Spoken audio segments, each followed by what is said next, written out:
तीसरा मोर्चा बनाने की कवायद चल रही है, पटना में बैठक है। आरएलडी इसका क्या भविष्य देख रही है, क्या स्टैंड है आप लोगों का?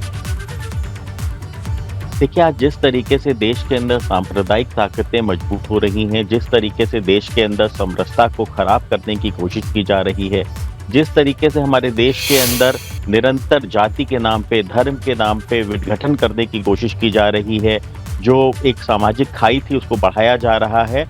आज बहुत ज़रूरत है कि विपक्ष को एक होके और कहीं ना कहीं भारतीय जनता पार्टी के खिलाफ एक ऐसा मोर्चा बनाना चाहिए जिससे जनता को वो सूचित कर सके, जनता को भी विश्वास दिला सके कि ये मोर्चा कहीं ना कहीं कामयाब होगा।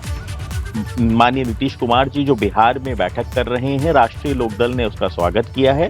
और माननीय जयंत चौधरी जी क्योंकि विदेश में हैं इस समय और वो पारिवारिक कार्यक्रम के तहत पहले से उन्होंने सूचित कर दिया था कि वो इन तारीखों में नहीं रहेंगे, इसलिए हमने पत्र लिख के समर्थन दिया है। माननीय नीतीश कुमार जी को हमने बधाई भी दी है कि उन्होंने एक ऐसी व्यवस्था को कहीं ना कहीं चर्चा का केंद्र बनाया है जहां पे आज मीडिया को भी मजबूर होके ये दिखाना पड़ रहा है कि विपक्ष कितना मजबूत हो रहा है।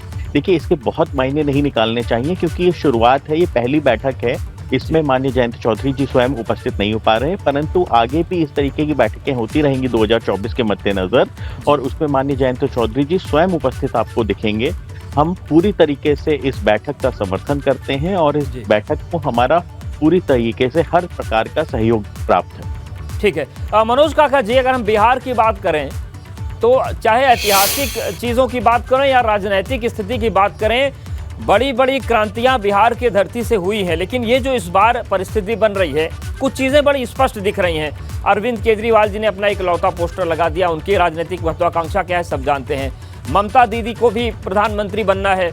अखिलेश जी सबसे ज़्यादा सीटों के साथ और सबसे बड़े प्रदेश के नेता हैं, निश्चित तौर से उनको भी समाजवादी पार्टी चाहेगी कि वो प्रधानमंत्री बने और कई बार ये बातें कही जा चुकी हैं।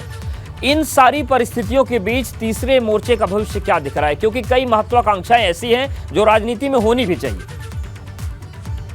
देखिए, महत्वाकांक्षाएं तो राजनीति में और महत्वाकांक्षाओं से ये संसार ही चल रहा है।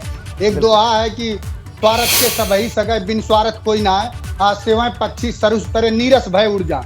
तो महत्वाकांक्षा मानव जीवन का और विकास का, प्रगतिशील समाज की एक अकाट जो है का दर्शन है। महत्वाकांक्षा वो होना चाहिए। जो आपका सवाल है पोस्टर से कभी भी राजनीतिक विचारधाराएं तय नहीं होती।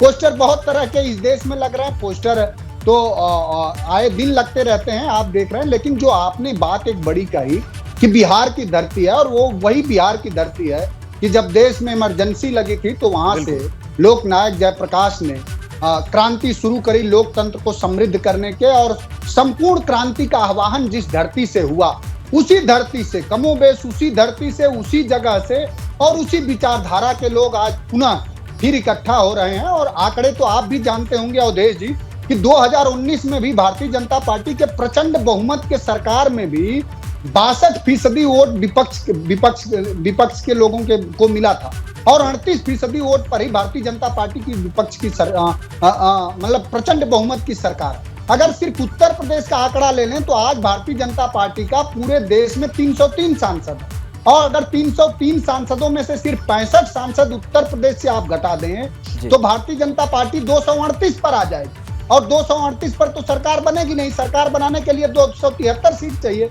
तो भारतीय जनता पार्टी बिहार, सिर्फ 3 राज्य का मैं कह रहा हूं हिंदी भाषी, आप बिहार, उत्तर प्रदेश और हरियाणा, बस सिर्फ 3 राज्य की बात कर लीजिए। भारतीय जनता पार्टी की हालात बहुत खराब है और सबको साधुवाद, सब लोग एक हो रहे हैं। और कम से कम बुनियादी सवाल पर आज देश में 45 सालों में सबसे ज्यादा बेरोजगारी है। कभी पहले ऐसे नहीं हुआ कि लोगों के मृत्यु पर मर्माहत न लोग हुए हों, करुणा न दिखाए हों। आज जब हमारा आपका प्रदेश जो इतना खूबसूरत प्राकृतिक रूप से प्रदेश मणिपुर जल रहा है, तो देश के प्रधानमंत्री जी अपने वैभव का प्रदर्शन कर रहे हैं। और जिस देश और जिस मणिपुर में जाकर के वो शांति का और प्रगति का भाषण देते थे, उस मणिपुर में शर्मनाक है कि प्रधानमंत्री का और देश के किसी भी भारतीय जनता पार्टी के नेता का एक शब्द नहीं आया।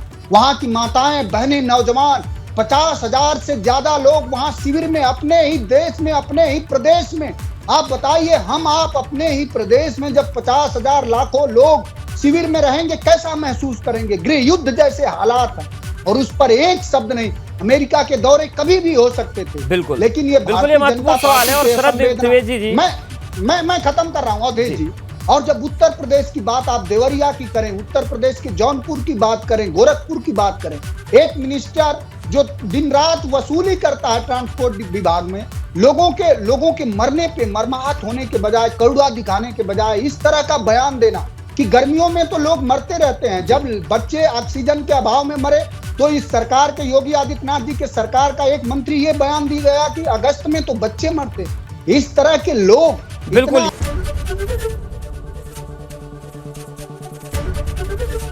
एबीपी गंगा, खबर आपकी, जुबान आपकी।